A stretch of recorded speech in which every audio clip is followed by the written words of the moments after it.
Leadership isn't rocket science. 6 Ways to Boost Your Leadership IQ by Eve Becker Doyle, chapters 4 to epilogue. Apologize when you're wrong. This is different than shouldering the blame for the group. Shouldering the blame means others had a hand in the mistake or poor decision, while apologizing when you are wrong is about stepping up when you own the mistake alone. This is really, really hard to do. I can only tell you that if you will do it, it gets easier every time you, as Eve says, eat crow. Don't become a woe is me character either. Don't shop for sympathy when you admit a mistake. Be forthright and confident as you acknowledge what you did wrong, and here's where a good leader makes a difference.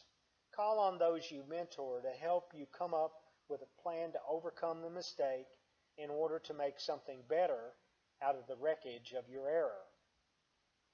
This will get buy-in from those you lead. They will take ownership in the solution and will forever think, well, Chuck thinks enough of me to trust me to help him overcome his mistake. There is no substitute for trust from those you mentor. It really does get easier every time you do it correctly. What then must happen after you apologize is that you immediately move on, put the mistake to bed, and work on a solution.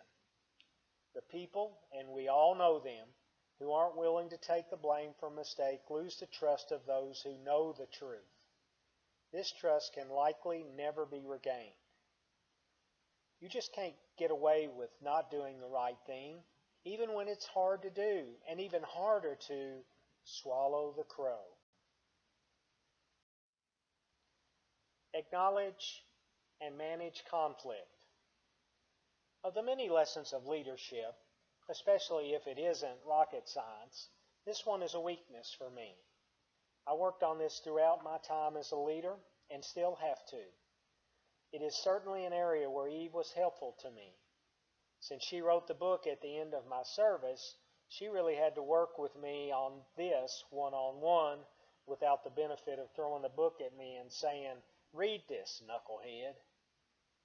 What she was really good at was meeting conflict head-on and dealing with it in a professional and caring way. It was amazing to see her disarm those who were angry and watch as they walked away satisfied that they had been heard and the conflict would be dealt with. What a leader cannot get away with is, as she says, quote, being chicken or lily-livered, unquote. As a leader and mentor, you will set an example for those you mentor in how you deal with conflict. It is inevitable that conflict will occur. You need to be ready to deal with it and have practiced a strategy to try to diffuse it while dealing with the underlying cause. Although it may be easier said than done, having a plan and knowing how to deal with conflict will give you the power to succeed. Say things the right way. The core of saying things the right way goes back to effective communication. So many problems can be avoided by effective communication. If you have bad news to share, it's best to try to make it as easy on the listener as possible.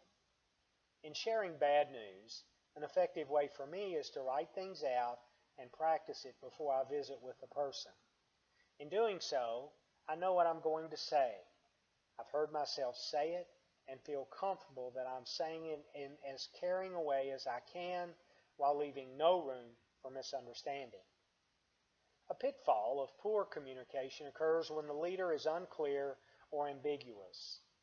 This is probably worse than being coarse and uncaring. It leaves a person with hope that there may still be a way when, in fact, if you had communicated well, it would be clear that the news was not what they wanted. Be clear, be concise, and make sure there is time for you to feel their heat and give them time to ask questions and/or vent. When it's over, the best that you can hope for is that they understand your answer completely and know what they can do to get the answer they want the next time. Epilogue. From the book, you should now know that being an effective leader is not that hard to do. You have to be fair and use common sense when dealing with others. You cannot rule with an iron fist. You might get what you want, but you will lose over time as those who work with you will not be loyal to you. A leader wins simply when he or she treats people right. Leaders are effective leaders when they treat others like they would want to be treated. A good leader understands that things are not always going to be rosy, but plans to address issues in a fair and tactful way.